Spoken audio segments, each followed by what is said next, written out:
Assalamualaikum warahmatullahi wabarakatuh.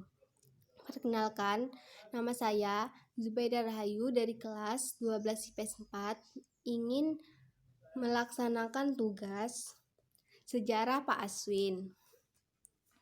Sejarah Pak Aswin. TB pertama. Dengan TB dan PB-nya adalah PB-nya kebijakan pemerintah Orde Lama. SB-nya internet dan buku paket. TB-nya 1. Mempertahankan kemerdekaan Indonesia yang terdiri dari 5 soal.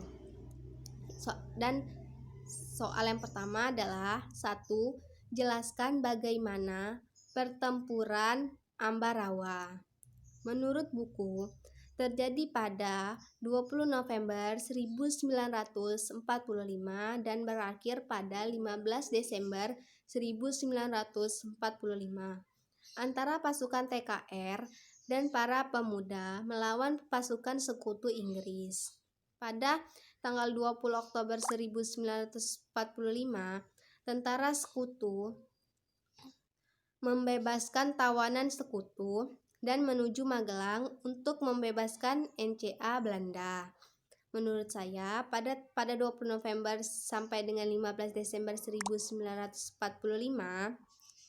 pasukan pemuda dan TKR melawan pasukan sekutu Inggris untuk memperjuangkan kemerdekaan Indonesia agar tetap merdeka. Kesimpulannya, peran tersebut terjadi pada tanggal 20 November sampai dengan 15 Desember 1945, di mana pasukan pemuda dan TKR melawan sekutu Inggris.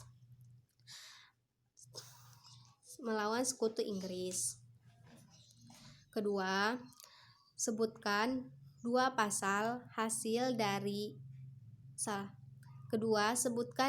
hasil dari perundingan Indonesia Belanda. Menurut buku, Belanda mengakui secara de facto bahwa wilayah Republik Indonesia yaitu Jawa, Sumatera, dan Madura. Belanda harus meninggalkan Indonesia paling lama tanggal 1 Januari 1949.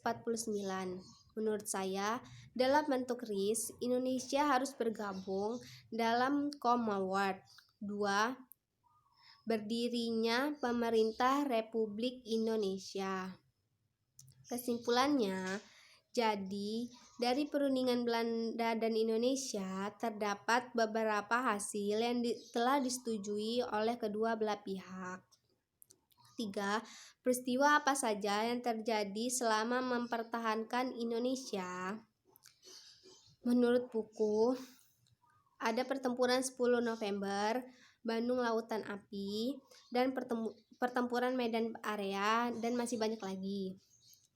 Menurut saya hanya menyebutkan 2 saja, ada pertempuran Ambarawa dan perang Puputan.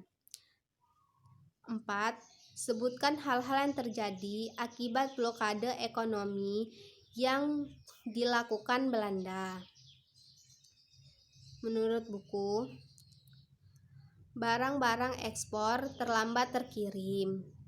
Barang-barang dengan milik Indonesia tidak dapat diekspor, sehingga terpaksa di bumi hanguskan. Menurut saya, Indonesia kekurangan barang-barang impor yang sangat dibutuhkan. Kesimpulannya, barang-barang Indonesia terlambat terkirim dan yang tidak terkirim terpaksa di bumi hanguskan. Nomor 5. Jelaskan dampak dari mempertahankan kemerdekaan Indonesia. Menurut buku, dampak positifnya, memukul serangan penjajah lebih jauh jika dilihat kasat mata. 2. Lebih mengorbankan semangat patriotisme kepada rakyat Indonesia. Yang ketiga, dampak negatifnya menimbulkan korban, banyak kehilangan anggota keluarga. Menurut saya, dan kesimpulan sama saja seperti menurut buku. Sekian dari saya, terima kasih. Wassalamualaikum warahmatullahi wabarakatuh.